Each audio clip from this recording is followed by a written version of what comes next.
मसीह यीशु के नाम में आप सबको सलाम। कैसे हैं आप सब? खुशबाश। हम मुकाशफा की किताब को स्टडी कर रहे हैं और मुकाशफा की किताब का 12वां बाब हमने देखा था, उसकी पहली 12 आयात।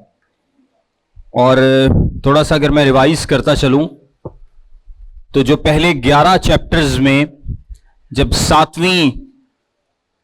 सातवां नरसिंगा फूंका जाता है तो उसके जो असरात हैं वो 15वें चैप्टर में मिलेंगे, लेकिन बीच वाले 3 चैप्टर्स जो हैं 12, 13 और 14 ये हमें कुछ पीछे के अरसे में ले जाते हैं ताकि हम इब्तदा से चीज़ों को समझ सकें कि आज हम जिस जगह पर खड़े हैं हम क्यों खड़े हैं। हम नहीं, आज मतलब नहीं, उस वक्त जो मुकाशफा में चल रहा है, यानी 11वां चैप्टर कि 7वें नरसिंगे तक जो नौबत पहुंची है ये क्यों पहुंची है, उसकी हिस्ट्री को समझने के लिए यूहन्ना शुरू से बयान करता है कि किस तरह से इब्लीस ने आसमान पर बगावत की, किस तरह से वो अपने साथ 1/3 फरिश्ते निकलवा देता है आसमान से, और किस तरह से वो बगावत का सिलसिला जारी और सारी है। फिर औरत को हमने देखा कि वो बनी इसराइल को रिप्रेजेंट करती है, बनी इसराइल को पेश करती है, क्योंकि कलीसिया में कलाम मुकद्दस में कलीसिया को कहीं भी माँ या बीवी के तौर पर या जो बच्चा जनने वाली माँ हो या औरत के तौर पर नहीं दिखाया गया, बल्कि एक दुल्हन, कुंवारी दुल्हन के तौर पर, एक कुंवारी के तौर पर दिखाया गया है। और दुल्हन वो कब बनेगी? मुकाशफा की किताब के आखिर में, जब बर्रे की शादी होगी, शादी की ज़ियाफत होगी। सो बनी इसराइल के पीछे है ये जो शैतान है, ये बनी इसराइल के पीछे है, उसको मारना चाहता है, उसको खत्म करना चाहता है।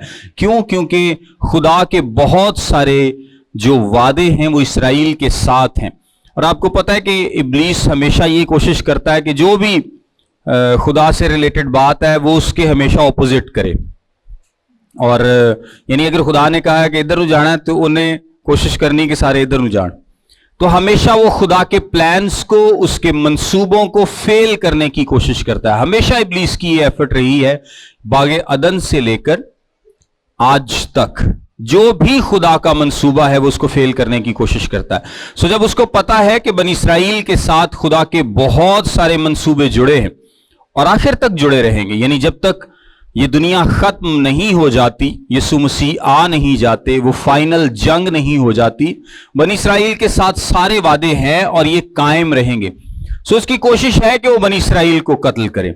उस औरत की जो तकलीफ है, जो बच्चा पैदा करने को थी, वो तकलीफ बनी इसराइल की उस तकलीफ को जाहिर करती है जो कि हमेशा से जिनका बनी इसराइल ने सामना किया, और वो उस बच्चे के इंतजार में थे, यानी मसीह के इंतजार में थे शुरू से। और जब वो बच्चा पैदा हो चुकता है, जिस तरह की 5वीं आयत में लिखा है, वो बेटा यानी वो लड़का जो लोहे के असास से सब कौमों पर हुकूमत करेगा। तो ये लोहे के असास से सब कौमों पर कौन हुकूमत करेगा, ये किसको रेफर करता है? यीशु मसीह को। सो वो बच्चा कौन है? यीशु मसीह है, खुदावंद यीशु मसीह, जो के इस्राएल में से पैदा हुआ और फिर आसमान पर उठा लिया गया। आइए 13वीं आयत में से देखते हैं इसका अगला हिस्सा। लिखा है, और जब अजदहा ने देखा कि मैं जमीन पर गिरा दिया गया हूं तो उस औरत को सताया जो बेटा जनी थी, और उस औरत को बड़े उकाब के 2 पर दिए गए ताकि सांप के सामने से उड़कर बियाबान में अपनी उस जगह पहुंच जाए जहां एक जमाना और जमानों और आधे जमाने तक उसकी परवरिश की जाएगी। और सांप ने उस औरत के पीछे अपने मुंह से नदी की तरह पानी बहाया ताकि उसको इस नदी से बहा दे, मगर जमीन ने उस औरत की मदद की और अपना मुंह खोल कर उस नदी को पी लिया जो अजदहा ने अपने मुंह से बहाई थी। और अजदहा को औरत पर गुस्सा आया और उसकी बाकी औलाद से जो खुदा के हुक्मों पर अमल करती है और यीशु की गवाही देने पर कायम है, लड़ने को गया।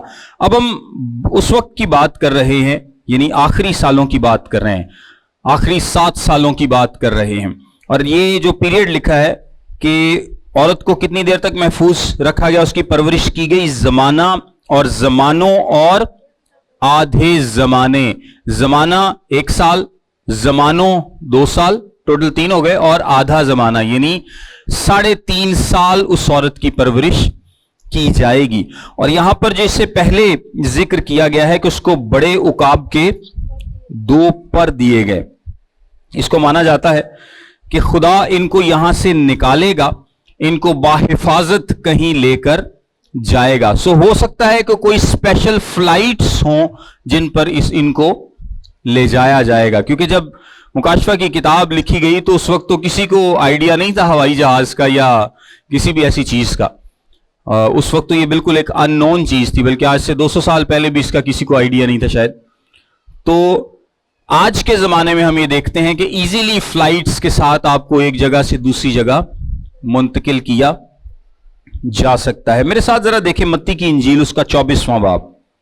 ये जब होगा तो उस वक्त को बयान किया गया है। मत्ती की इंजील उसका 24वां बाब 15वीं आयत से लिखा है, बस जब तुम उस उजाड़ने वाली मकरू चीज को जिसका जिक्र दानियेल नबी की मार्फत हुआ मुकद्दस मुकाम में खड़ा हुआ देखो, पढ़ने वाला समझ ले, तो जो यहूदिया में हो वो पहाड़ों पर भाग जाएं, जो कोठे पर हो वो अपने घर का असबाब लेने को नीचे ना उतरे, और जो खेत में हो वो अपना कपड़ा लेने को पीछे ना लौटे, मगर अफसोस उन पर जो उन दिनों में हामला हो और जो दूध पिलाती हो। बस दुआ करो कि तुमको जाड़ों में या सब्बत के दिन भागना ना पड़े, क्योंकि उस वक्त ऐसी बड़ी मुसीबत होगी कि दुनिया के शुरू से ना अब तक हुई ना कभी होगी। और अगर वो दिन घटाए ना जाते तो कोई बशर ना बचता, मगर बरगुजीदों की खातिर वो दिन घटाए जाएंगे। उस वक्त अगर कोई तुमसे कहे कि देखो मसीह यहां है या वहां, तो यकीन ना करना, क्योंकि झूठे मसीह और झूठे नबी उठ खड़े होंगे और ऐसे बड़े निशान और अजीब काम दिखाएंगे कि अगर मुमकिन हो तो बरगुजीदों को भी गुमराह कर लें।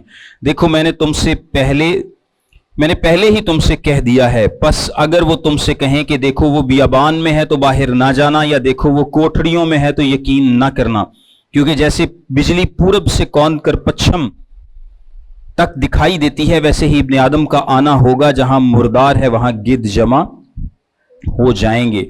सेम इसी तरह का टेक्स्ट बिल्कुल मरकस की इंजील के 13वें बाब में भी 14 से 23 आयत में मिलता है। एक और टेक्स्ट जो कि बिल्कुल सिमिलर है, अल्फाज उसके सिमिलर हैं, बल्कि मैं पढ़ देता हूं। लूका की इंजील उसका 21वां बाब, ये थोड़ी सी कंफ्यूजन दूर हो इसलिए मैं इसको पढ़ता हूं। लूका की इंजील उसका 21वां बाब और उसकी 20वीं आयत में लिखा है, फिर जब तुम यरूशलेम को फौजों से घिरा हुआ देखो तो जान लेना कि उसका उजड़ जाना नजदीक है। उस वक्त जो लोग जो यहूदिया में हों पहाड़ों पर भाग जाएं, और जो यरूशलेम के अंदर हों बाहर निकल जाएं, और जो देहात में हों शहर में ना जाएं, क्योंकि ये इंतकाम के दिन होंगे जिनमें सब बातें जो लिखी हैं पूरी हो जाएंगी। उन पर अफसोस है जो उन दिनों में हामिला हों और जो दूध पिलाती हों, क्योंकि मुल्क में बड़ी मुसीबत और इस कौम पर गजब होगा, और वो तलवार का लुकमा हो जाएंगे और असीर होकर सब कौमों में पहुंचाए जाएंगे। और जब तक गैर कौमों की मियाद पूरी ना हो यरूशलेम गैर कौमों से पामाल होता रहेगा। अगर आप दोनों मरकस की इंजील और मत्ती की इंजील का टेक्स्ट सेम है तकरीबन, लेकिन ये लूका की इंजील में थोड़ा फर्क है।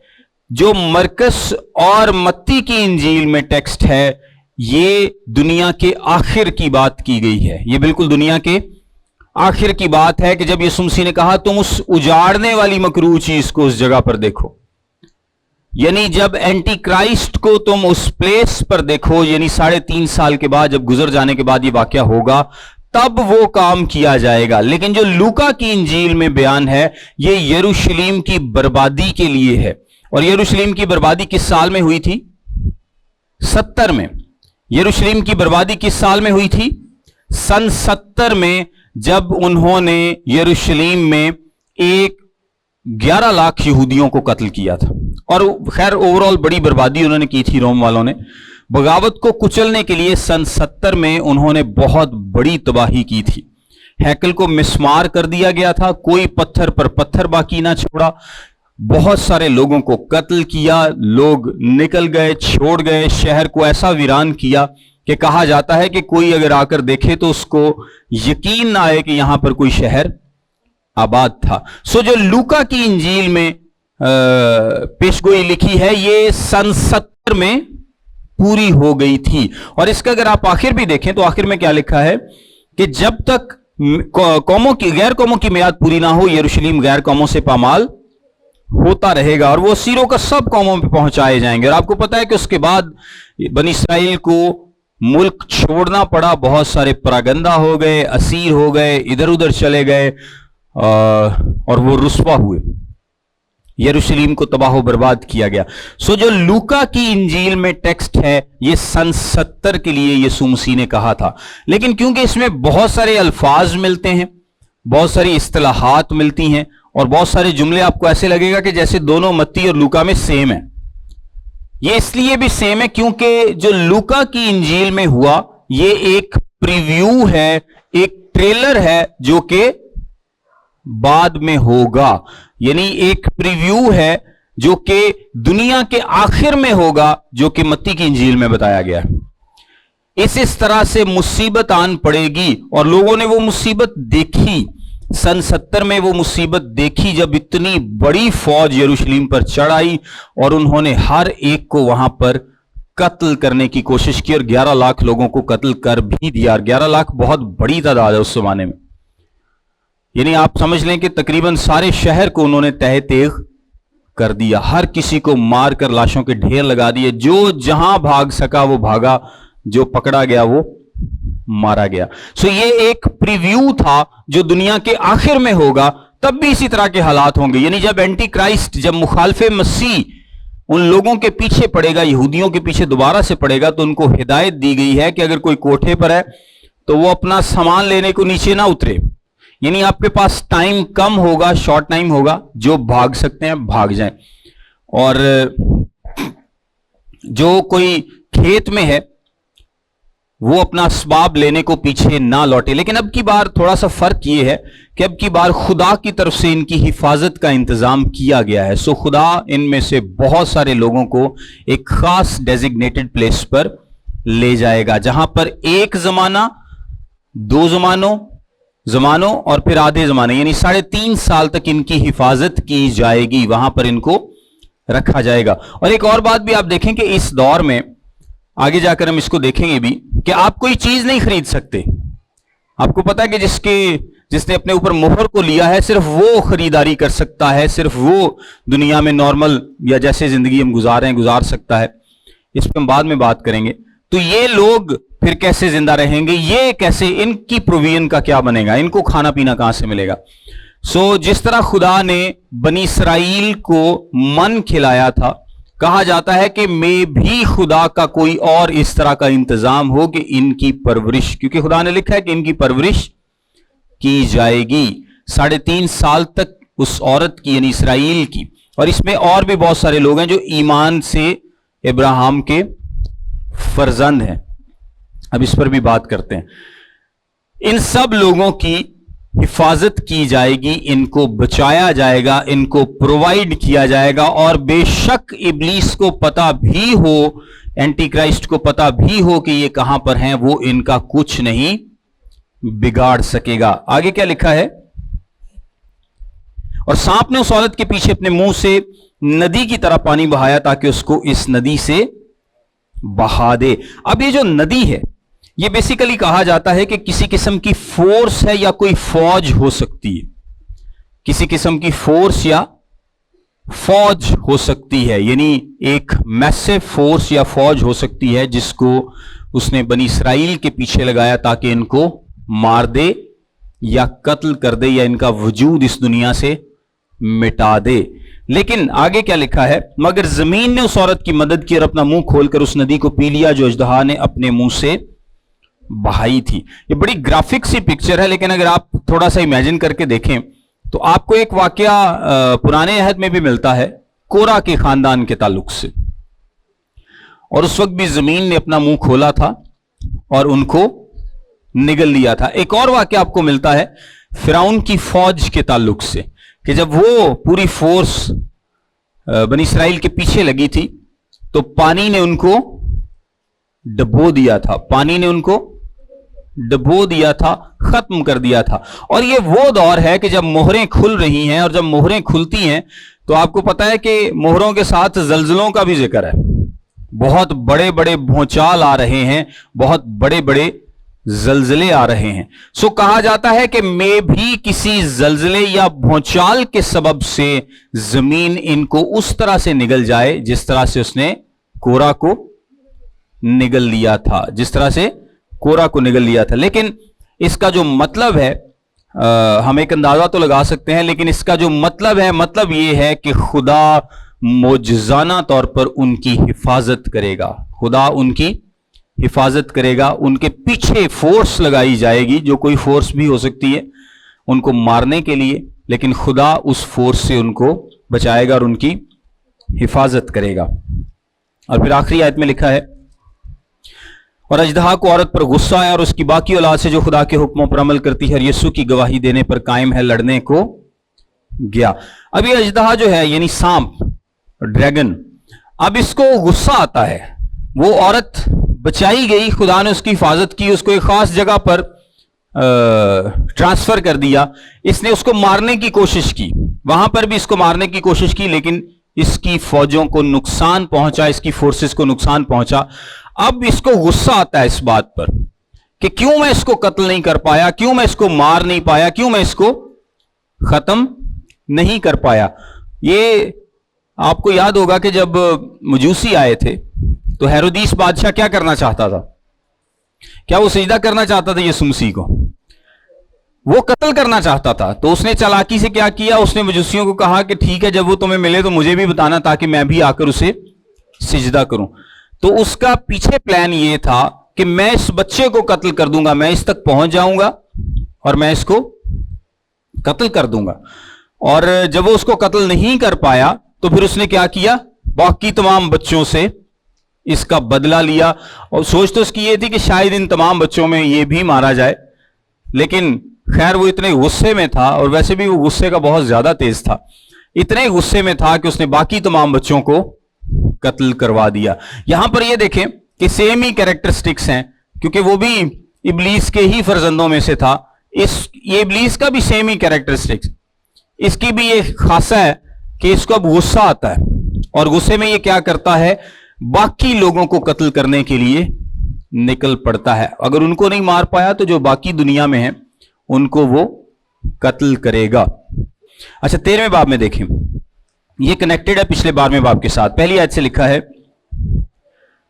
اور سمندر کی ریت پر جا کھڑا ہوا اور میں نے حیوان کو سمندر میں سے نکلتے ہوئے دیکھا. اس کے 10 سینگ اور 7 سر تھے, اور اس کے سینگوں پر 10 تاج, اور اس کے سروں پر کفر کے نام لکھے ہوئے تھے. یہ اب بڑی انٹرسٹنگ بات ہے. پچھلی آیت کو اگر میں کنیکٹ کر کے پڑھوں تو لکھا, اور اژدہا کو عورت پر غصہ آیا اور اس کی باقی اولاد سے جو خدا کے حکموں پر عمل کرتی ہے اور یسوع کی گواہی دینے پر قائم ہے, لڑنے کو گیا اور سمندر کی ریت پر جا کھڑا ہوا. ویسے اس کو پچھلی کے ساتھ کنیکٹڈ ہونا چاہیے تھا, کیونکہ یہ کنیکٹڈ بات ہے. اب یہ سمندر کی ریت کیا ہے؟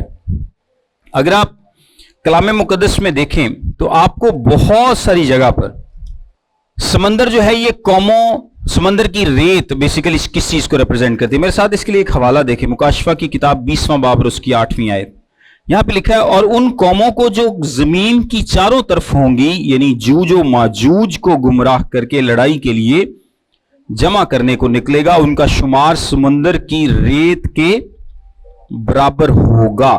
یہاں پر زمین کی چاروں طرف سے وہ جوج اور ماجوج کو جمع کرتا ہے, اس کا ذکر کیا گیا ہے. ان کا شمار کس طرح سے ہے؟ سمندر کی ریت کی طرح. یہاں پر بھی کہا جاتا ہے کہ یہ جو سمندر کی ریت پر کھڑا ہونا ہے, یہ بیسیکلی اس بات کو ظاہر کرتا ہے کہ وہ اپنا کنٹرول تمام دنیا پر رکھنے کی دوبارہ کوشش کرتا ہے. یعنی جو سمندر کی ریت ہے یہ بیسیکلی اوور آل دنیا کو ریپرزینٹ کرتی ہے. کس کو؟ دنیا کو ریپرزینٹ, قوموں کو ریپرزینٹ کرتی ہے. یعنی ابلیس کیا کرتا ہے, دوبارہ سے اپنا کنٹرول تمام دنیا پر ایکسرسائز کرنے کی کوشش میں ہے, دوبارہ سے تمام دنیا پر اپنا جو کنٹرول ہے, جس طرح فوجیں سمندر کی ریت کی مانند اور ہر جگہ سے اکٹھی کی گئی ہیں. سو یہاں پر اس کو کنیکٹ کیا جاتا ہے کہ یہ جو سمندر کی ریت ہے یہ بیسیکلی کیا ہے, یہ تمام دنیا کو ریپرزینٹ کرتی ہے, اور وہ تمام دنیا پر دوبارہ سے اپنا کنٹرول جو ہے وہ रखना चाहता है। यानी उसने उस बनी इसराइल को कत्ल करने की कोशिश की, वो उसमें कामयाब नहीं हुआ, वो दोबारा अपने सिस्टम में वापस आया है और तमाम दुनिया पर, जिस तरह से वो इस पीरियड में ऑलरेडी तमाम दुनिया पर रूल कर रहा है, दोबारा आकर उस रूल को कायम करने की और बरकरार रखने की कोशिश करता है। और इससे जो आगे लिखा है, मैंने एक हैवान को समंदर में से निकलते हुए देखा। अब ये हैवान जो है ये बीस्ट है। अब यहां से किसका जिक्र शुरू हो रहा है? बीस्ट का। इससे पहले किसका जिक्र था? अजदहा का, ड्रैगन का, कि ड्रैगन दोबारा से आकर अपने उस कंट्रोल पर विराजमान है, दोबारा से उस कंट्रोल पर विराजमान है। और समंदर में से एक बीस्ट निकलता है। इसके भी दो मतलब हैं। बीस्ट किस चीज को जाहिर करता है? हैवान को। पिछले बाब में भी हमने देखा था कि बीस्ट हैवान को या मुखालफे मसीह को जाहिर करता है। इनका एक और साथी है जिसको झूठा नबी बोलते हैं, वो आगे जाके आएगा। लेकिन ये जो हैवान है, ये जो मुखालफे मसीह है, अभी इसका आगाज है। इसके दो मतलब बयान किए जाते हैं इस वाले समंदर के यहां पर। पहला मतलब ये, जो लोग कहते हैं कि ये कौमों में से निकलेगा। समंदर बेसिकली कौमों को जाहिर करता। बहुत सारे रेफरेंसेस हैं पुराने अहद में मिल जाते हैं जिससे लोग इस बात को कनेक्ट करते हैं कि समंदर बेसिकली कौमों को रिप्रेजेंट करता है, कि ये कौमों में से बीस्ट निकलेगा या हैवान निकलेगा या मुखालफे मसीह निकलेगा। एक किसका और मतलब भी बयान किया जाता है, और वो क्या है कि ये अथाह घड़े से निकलेगा। और इसका जिक्र हमने पहले भी पढ़ा था कि वो अथाह घड़े से निकलकर दो गवाहों को कत्ल करता है। अब ये जो मुखालफे मसीह है, ये कौन है? यहां से अब इसका आगाज है। मुखालफे मसीह बेसिकली एक पर्सन है। मुखालफे मसीह क्या है? पर्सन है। इसका पता हमें इसलिए पता चलता है क्योंकि मुकाशफा की किताब में इसको पर्सनल प्रोनाउंस के जरिए बताया, बार बार बुलाया गया है। ही करके इसको बुलाया गया है, जो कि एक पर्सनल प्रोनाउन है। यानी ये एक शख्सियत है। ये कौन है? एक शख्सियत है। ये एक शख्सियत भी है, एक निजाम भी है। यानी उस शख्सियत के पीछे एक निजाम मौजूद है। ये एक बादशाह है और एक बादशाही भी है। यानी ये उस बादशाही का बादशाह है जिसके ऊपर इसको मुकर्रर किया गया है। और ये एक ऐसा शख्स है जो कि गिफ्टेड है, जिसके पास बहुत सारी सलाहियतें हैं। और इब्लीस क्या करता है? इब्लीस की एक बदरूह अथाह घड़े से निकलती है और इसको इस्तेमाल करती है। इब्लीस की एक बदरूह अथाह घड़े से निकलती है और इसके जिस्म को इस्तेमाल करती है। बेसिकली मुखालफे मसीह क्या होगा? वो एक इंसान होगा और वो बहुत पावरफुल होगा, वो बड़ा ताकतवर होगा। वो जाहिरी सी बात है कि एक बड़ा हुक्मरान होगा, उसके अंदर बहुत सारी सलाहियतें होंगी। और फिर क्या होगा कि इब्लीस की बदरू उसके जिस्म को इस्तेमाल करेगी, जिस तरह उसने यहूदा इस्करियोती के जिस्म को इस्तेमाल किया था। और आप अगर हिस्ट्री में देखें तो एक मिसाल आपके सामने हिटलर की भी मौजूद है। हिटलर भी एक बड़ा गिफ्टेड लीडर था, उसके अंदर बहुत सारी सलाहियतें मौजूद थी। और कहा यह जाता है कि और बाद में बज़ाहिर यही लगता है कि इब्लीस ने उसको बुरे तरीके से काबू में किया हुआ था और बहुत सारे काम इब्लीस ने उससे बाद में करवाए थे। और आप ये देखें कि ये भी कहा जाता है कि हिटलर की बहुत सारी स्पीचेस ऐसी हैं जिसमें उसकी आवाज भी वो नहीं है जो उसकी ओरिजिनल आवाज थी। इतनी जबरदस्त वो स्पीचेस करता था और लोगों को अपने वो शहर में गिरफ्तार कर लेता था। बहुत बड़ा लीडर था और बड़ी दुनिया में तबाही मचाई उसने। और कहा जाता है कि उसकी तो कुछ तकरीरें ऐसी हैं जिसमें तकरीरों वाली आवाज उसकी ओरिजिनल आवाज से नहीं मिलती। इसका मतलब यह है कि इब्लीस का कोई बड़ा मौकल उसे भी क्या कर रहा है? इस्तेमाल कर रहा है, उसके जिस्म को भी इस्तेमाल कर रहा है। और यह बात उस तक महदूद नहीं है। आप आज भी आसपास देख लें, बहुत सारे आपको लीडर ऐसे मिलेंगे, बहुत सारे लोग ऐसे मिलेंगे जिनको इब्लीस इस्तेमाल कर रहा है। और उनके जिस्म उनके हैं लेकिन पीछे बदरूहें इब्लीस की हैं। हाँ जी, क्योंकि इब्लीस तो रूह है, तो उसके पास तो कोई जिस्म नहीं है और वो खुद से कोई जिस्म बना नहीं सकता। सो वो क्या करता है? इंसानों के जिस्मों को इस्तेमाल करता है, इंसानों में आकर अपना काम करता है। और अपना काम लेने के बाद वो कभी कभी चला जाता है, कभी कभी बीच में ही रहता है। लेकिन वो क्या करता है कि इंसानी जिस्मों को इस्तेमाल करता है। आप आसपास भी बहुत सारे लोगों को देख सकते हैं। खास तौर पर ये इस्तेमाल घिनौना कब है? जब वो लीडर्स को, बड़े रुतबे वालों को इस्तेमाल करता है। चर्च में ये इस्तेमाल किस तरह से घिनौना है جب وہ پلپٹ پر کھڑے پادری کو استعمال کرتا ہے، یعنی وہ کیا کرے گا. اور آپ دیکھیں کہ جو بدعات ہیں وہ اسی طرح سے پھیلی کہ ابلیس نے کیا کیا، اس نے بڑے بڑے خدام کے اندر وہ داخل ہوا کہ ان لیڈرز کو اس نے استعمال کیا. آج بھی وہ کیا کرتا ہے کہ چرچ میں پادریوں کو اور خدمت گزاروں کو، مبشروں کو، وہ سب کو استعمال کر لیتا ہے. جو کوئی اس کو موقع دے گا وہ اس کے اندر گھس جائے گا اور اس کو استعمال کرے گا اور لوگوں کو برباد کرے گا، ان کی زندگی کو تباہ و برباد کرنے کا سبب بنے گا. یہی کام وہ اینٹی کرائسٹ کے ساتھ بھی کرتا ہے کہ ایک بڑے لیڈر کو پکڑتا ہے جو کہ بہت پرومیننٹ لیڈر ہے، بڑا لیڈر ہے، بہت بڑی پاور رکھتا ہے، بہت ساری ایبلٹیز ہیں اس کے پاس، مے بی کوئی ہٹلر جیسا ہو، اس سے تو خیر وہ پاورفل ہی ہوگا، لیکن یہ آنے والے وقت میں ہوگا. پرانے زمانے میں بہت سارے لوگوں کو ڈکلیئر کرتے رہے کہ یہ مخالف مسیح ہیں، لیکن ابھی تک وہ سامنے نہیں آیا. سو جب بھی وہ سامنے آئے گا، ابلیس اس کے جسم کو استعمال کر کے اپنے مقاصد کو حل کرے گا، اور وہ فیک کرے گا، معجزات کو فیک کرے گا، بہت ساری چیزوں کو فیک کرے گا، اور لوگوں کو لگے گا کہ مسیح یہی ہے. شروع میں جھوٹے مسیح اٹھا کھڑا کرے گا، اور شروع میں وہ جو امن کی باتیں کرے گا، کچھ لوگوں کو دھوکہ دے گا. جب وہ شروع میں امن کی باتیں کرے گا، لوگوں کو لگے گا یہ ساڈا مسیح یہ ہوئی ہے، کیونکہ یہ دنیا میں امن لے کے آ رہا ہے، یہ لے کے آ رہا ہے، وہ لے کے آ رہا ہے، دنیا کو اکٹھا کر رہا ہے. لیکن بعد میں جب وہ اپنے اصلی روپ میں آئے گا تو وہ بہت زیادہ پاورفل ہوگا. سو یہاں پہ لکھا ہے کہ اس حیوان کو سمندر میں سے نکلتے دیکھا، اس کے 10 سینگ اور 7 سر تھے. کتنے سینگ؟ 10 سینگ اور 7 سر تھے، اور اس کے سینگوں پر 10 تاج، اور اس کے سروں پر کفر کے نام لکھے ہوئے تھے. اب یہ ڈسکرپشن بڑی ملتی جلتی ہے. یہ ڈسکرپشن کس سے ملتی جلتی ہے؟ مکاشفہ کی کتاب کے 12ویں باب کی 3 آیت دیکھیں. پھر ایک اور نشان آسمان پر دکھائی دیا، یعنی ایک بڑا لال اژدہا، اس کے 7 سر اور 10 سینگ تھے، اور اس کے سروں پر 7 تاج. یعنی یہ ڈسکرپشن کس سے مل رہی ہے؟ یہ ابلیس سے، اس ڈریگن سے مل رہی ہے. وہ کہتے ہیں نا، جے ہو جا پیو ہو جا منڈا، لائک فادر لائک سن. تو اس کی ڈسکرپشن کیسی ہے؟ اس کی ڈسکرپشن بالکل ابلیس جیسی ہے، اس اژدہے جیسی ہے، اس سرپنٹ جیسی ہے، اس ڈریگن جیسی ہے.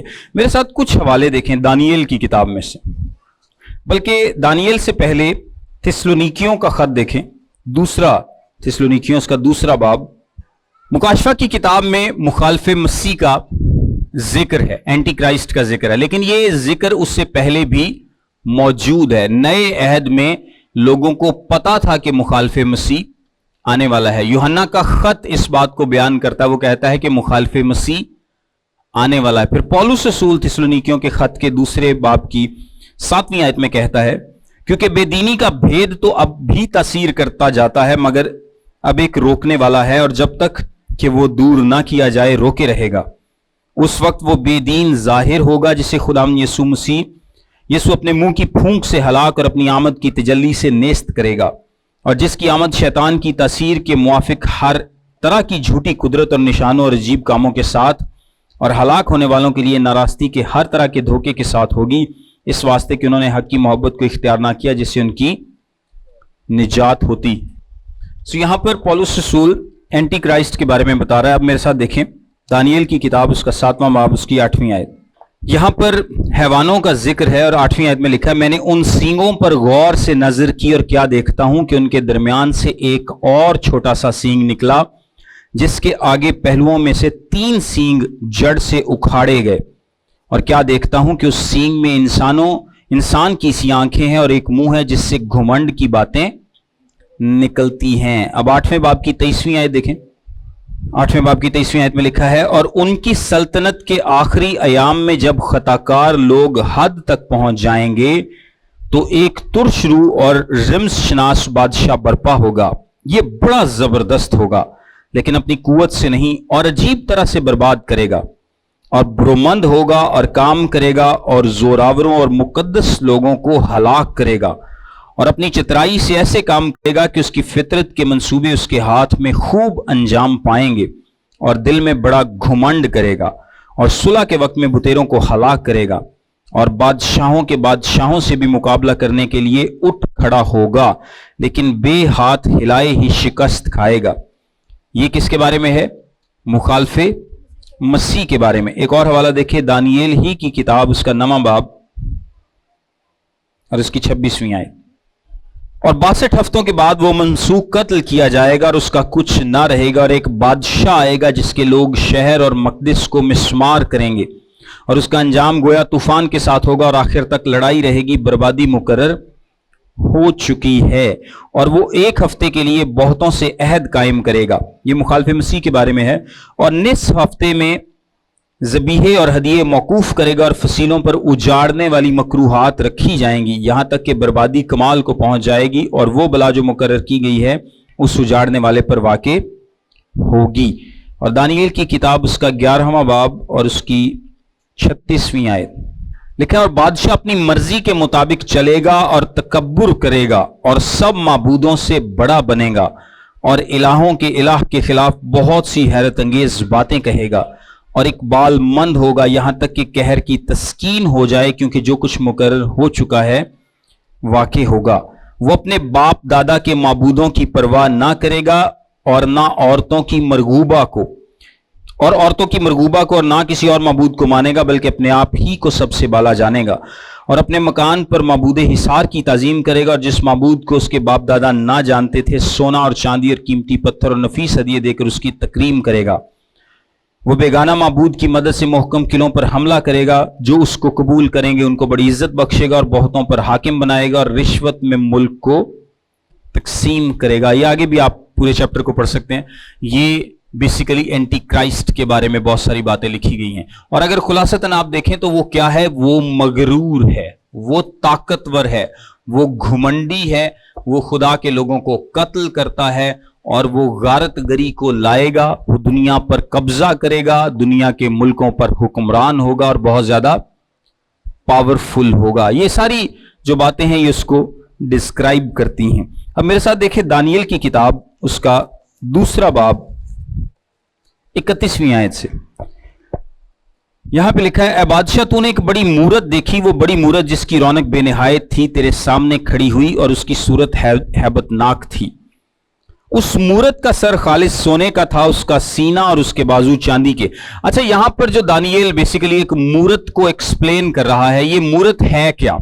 ये मूरत, ये मैं 10 सींगों के बारे में आपको बता रहा हूं, जो कि पावर को, ताकत को और उस आखिरी किंगडम को रिप्रेजेंट करते हैं, फाइनल फॉर्म ऑफ किंगडम, यानी उस बादशाहत को रिप्रेजेंट करते हैं, जिसको हेड कौन कर रहा है? मुखालफे मसीह। जिसका लीडर कौन है? मुखालफे मसीह। सो गौर से इसको सुनिएगा। लिखा है वो बड़ी मूरत, 32वीं आयत से, उस मूरत का सर खालिस सोने का था। खालिस सोने से यहां पर कौन सी ममलिकत मुराद है? बाबल की ममलिकत। खालिस सोने से कौन सी मुराद है? बाबल की ममलिकत मुराद है। एक मूरत है, और ये मूरत बेसिकली क्या है? ये इंसानी तारीख है। मूरत क्या है? इंसानी तारीख है, और ऊपर से नीचे जाता हुआ वो इंसानी तारीख में बड़ी बड़ी जो कुव्वतें आएंगी उनको एक्सप्लेन करता है। गौर से सुनिएगा, ये मूरत क्या है? एक इंसानी तारीख है, और ऊपर से नीचे जाते हुए वो इंसानी तारीख में बड़ी बड़ी जो ममलिकतें, सुपर पावर्स आई हैं, उनको एक्सप्लेन कर रहा है। सो पहली ममलिकत कौन सी एक्सप्लेन करता है? वो उसका सर खालिस सोने का था, और वो बेबीलोनियन यानी बाबल की ममलिकत है, जिसको वो, और ये पहली सुपर पावर थी, एक्सप्लेन कर रहा है। उसका सीना और उसके बाजू किसके हैं? चांदी के। अब ये बाजू कितने हैं? 2। सर तो एक है ना, एक ही होता है, बाजू 2 हैं। तो ये मादियो फारसी सल्तनत को रिप्रेजेंट करता है, जो कि बाबल के बाद आई थी। बाबल के बाद कौन सी सल्तनत आई थी? मादियो फारसी सल्तनत, यानी मीडो पर्शियन एम्पायर। पर्शिया जो है ये, या फारसी सल्तनत कौन सी है? जो मौजूदा ईरान है। मीडो पर्शियन एम्पायर जो है ये बेसिकली इनका इकट्ठ था, इनका इकट्ठ जोड़ है, और ये उसको रिप्रेजेंट करती है। इसके बाद आगे क्या लिखा है? उसका शिकम और उसकी रानें तांबे की थीं। उसका शिकम और उसकी रानें तांबे की थी, और ये किसको रिप्रेजेंट करता है? ये यूनान की सल्तनत को रिप्रेजेंट करता है। बाबल के बाद मादियो फारसी सल्तनत दुनिया पर हुक्मरान रही। मादियो फारसी सल्तनत को किसने शिकस्त दी? सिकंदर आजम ने शिकस्त दी थी। सिकंदर आजम ने शिकस्त दी, और सिकंदर आजम को किसने शिकस्त दी? वो तो खैर मर गया था, लेकिन उसकी जो आगे 4 सल्तनतें बटी थी उनको किसने खत्म किया? रोम ने। उनको किसने खत्म किया था? रोम ने। सो चौथी सल्तनत किसकी है? रोम की है। रोम के बारे में क्या लिखा है? उसकी टांगें लोहे की और उसके पांव कुछ लोहे के और कुछ मिट्टी के थे। अब ये जो पांव हैं ये एक्सटेंडेड सल्तनत है, बल्कि मैं पहले ये आपको बता दूं, उसकी टांगें लोहे की। तो टांगें कितनी होती हैं? 2। और इसको भी ईस्ट और वेस्ट, जो रोमन एम्पायर थी, एक ईस्टर्न थी और एक मतलब मशरकी और मगरबी, ये भी 2 हिस्सों पर मुश्तमिल थी, बड़ी एम्पायर थी। और इसके बाद जो फाइनल फॉर्म ऑफ गवर्नमेंट है उसके बारे में लिखा है, और उसके पांव कुछ लोहे के और कुछ मिट्टी के थे। तो उसे देखता रहा यहां तक एक पत्थर हाथ लगाए बगैर ही काटा गया, और उस मूरत के पांवों पर जो लोहे और मिट्टी के थे लगा और उसको टुकड़े टुकड़े कर दिया। पांव में बेसिकली कितनी उंगलियां हैं टोटल? 10।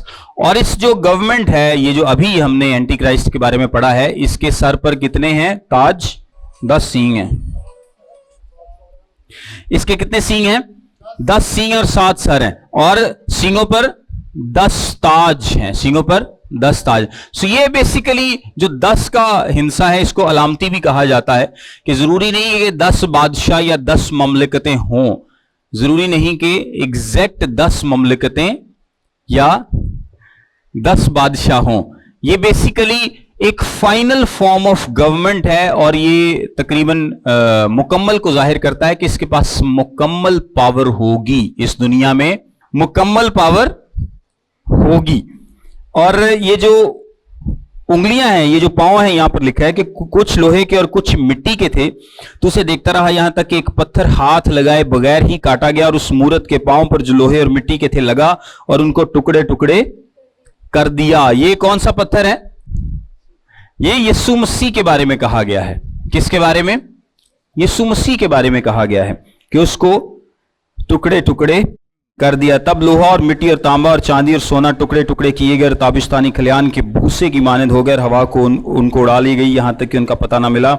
और वो पत्थर जिसने उस मूरत को तोड़ा एक बड़ा पहाड़ बन गया, तमाम जमीन पर फैल गया। बेसिकली होगा क्या कि इंसानी तारीख इस तरह से खत्म होगी कि ये जो बड़ी बड़ी सल्तनतें आती जा रही हैं, एक के बाद दूसरी, दूसरी के बाद तीसरी, तीसरी के बाद चौथी, और चौथी के बाद एक फाइनल फॉर्म ऑफ गवर्नमेंट आएगी, जो कि जिसको 10 ताज और 10 उंगलियों से भी कहा गया है। ये गवर्नमेंट बेसिकली कैसी होगी? बड़ी मजबूत होगी, लेकिन इसमें कुछ जो मिट्टी है वो वीकनेस को भी जाहिर करती है, और जो लोहा है वो स्ट्रेंथ को जाहिर करता है, कि थोड़ी सी मिक्स किस्म की गवर्नमेंट होगी, लेकिन ओवरऑल ये स्ट्रांग होगी। ओवरऑल ये स्ट्रांग है ये गवर्नमेंट, क्योंकि ये सुपर पावर है। ये भी गवर्नमेंट क्या है?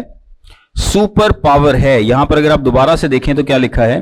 देखें, ये पांव कुछ लोहे के, यानी उसकी जो बुनियाद, बेसिकली जो फाइनल फॉर्म ऑफ गवर्नमेंट है ना, ये ऊपर से नीचे की तरफ आ रहा है, ऊपर से नीचे की तरफ नहीं। ये वीकनेस और स्ट्रेंथ का मिक्सचर है। ये वीकनेस और स्ट्रेंथ का मिक्स है। इतनी वीक नहीं, अगर इतनी वीक होती तो ये पावर कैसे होती भी। और ये ना 7 सर, जो यहां पर भी 7 गवर्नमेंट्स का जिक्र किया गया, जिनमें मिस्र, शाम, बाबल, मादी और फारसी सल्तनत, यूनान, रोम, और एक फाइनल फॉर्म ऑफ गवर्नमेंट। इसके बारे में भी हम नेक्स्ट बात करेंगे। इसको थोड़ा सा और ज्यादा डिटेल से सीखने, नेक्स्ट लेक्चर में इसको और ज्यादा डिटेल से सीखने की कोशिश करेंगे दानियेल की किताब से और यहां से, कि किस तरह से फाइनल फॉर्म ऑफ गवर्नमेंट होगी। लेकिन ये खैर हमारा आगे चलता रहेगा।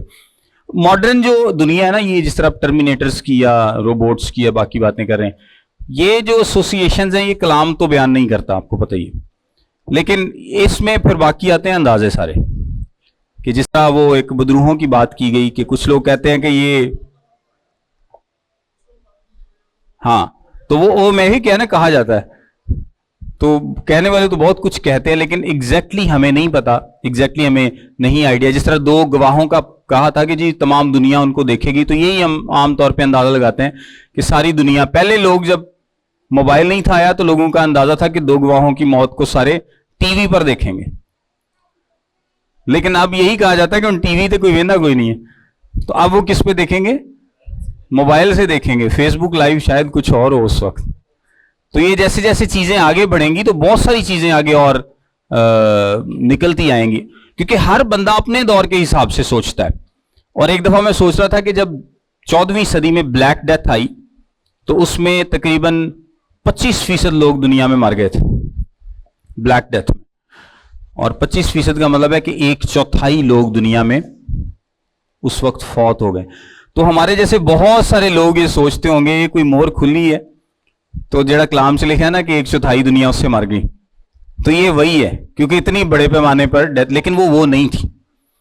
سو ہر دور کے حساب سے لوگ اپنے حساب سے, جس طرح پوپ جان پال کا بڑا ایک زمانہ تھا, لوگ کہتے تھے مخالف مسیح ہوئی ہے کئی تو بہت ہی زیادہ پکے تھے.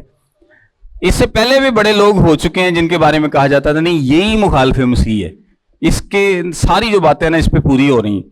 اسی طرح آج کے زمانے میں جس طرح ہم دیکھتے ہیں کہ بہت سارے ویپنز ہیں, ویپنز آف ماس ڈسٹرکشن اور بہت ساری چیزیں ہیں, تو ہم اندازہ لگاتے ہیں کہ یار شاید یہی چیزیں ہیں یا بس دنیا تباہ ہونے والی ہے.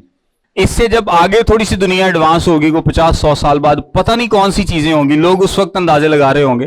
بتانے کا مقصد یہ ہے کہ ہر کوئی اپنے حالات و واقعات کو دیکھ کر اس کو مکاشفہ کو اس کے حساب سے فٹ کرنے کی کوشش کرتا ہے, لیکن ایکچوئل کیا ہوگا یہ ہم نہیں جانتے کہ ایکچوئل مطلب ہم آج اپنے حساب سے اندازے لگا رہے ہیں. اگر آپ پرانی کمنٹریز دیکھیں, 200 سال 300 سال پرانی کمنٹریز کو پڑھیں, تو مکاشفہ ہی کی کتاب کو لے کر وہ اپنے زمانے کے حساب سے دیکھتے تھے کہ ہاں یہ گورنمنٹ اب اتنی پاورفل ہے, اب رشیا اتنا پاورفل ہے, تو یہی مخالف مسیح بنانے میں مدد کرے گا, یہ کرے گا. مطلب مثال ایک دے رہا ہوں, اور اس سے پہلے جو لوگ پاورفل تھے وہ کوئی اپنے اندازے لگاتے تھے, جو اس سے پہلے لوگ.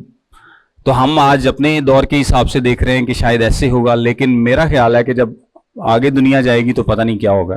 آج کل جو آرٹیفیشل انٹیلیجنس ہے, آپ دیکھیں کہ یہ کافی زیادہ, جو چیٹ جی پی ٹی اور جو آرٹیفیشل انٹیلیجنس ہے یہ کافی زیادہ ماڈرن ہو گئی ہے. اب تو آپ اپنی سی وی بھی اس کے حوالے کریں تو آپ کو وہ مختلف کورنگ لیٹرز, اور مطلب کافی ایڈوانس ہو گیا ہے سلسلہ, بہت زیادہ ترقی کریں یہ, اور یہ فیوچر ہے. ابھی فیوچر میں جو آرٹیفیشل انٹیلیجنس ہے یہ کافی زیادہ ڈومینیٹ کرے گی ہماری زندگیوں کو, ہماری لائفز کو, اور کافی زیادہ اس میں ترقی ہو رہی ہے. لیکن یہ کس حد تک ہوگی ہم ابھی امیجن نہیں کر سکتے, اور مے بی کہ یہ سارا نظام اسی طرف موو کر رہا ہے, لیکن ابھی تھوڑا سا اندازہ لگانا شاید زیادہ ایڈوانس میں ہوگا. بہرحال اس پہ بات ہم کریں گے نیکسٹ لیکچر میں. خداوند آپ سب کو برکت دے. آپ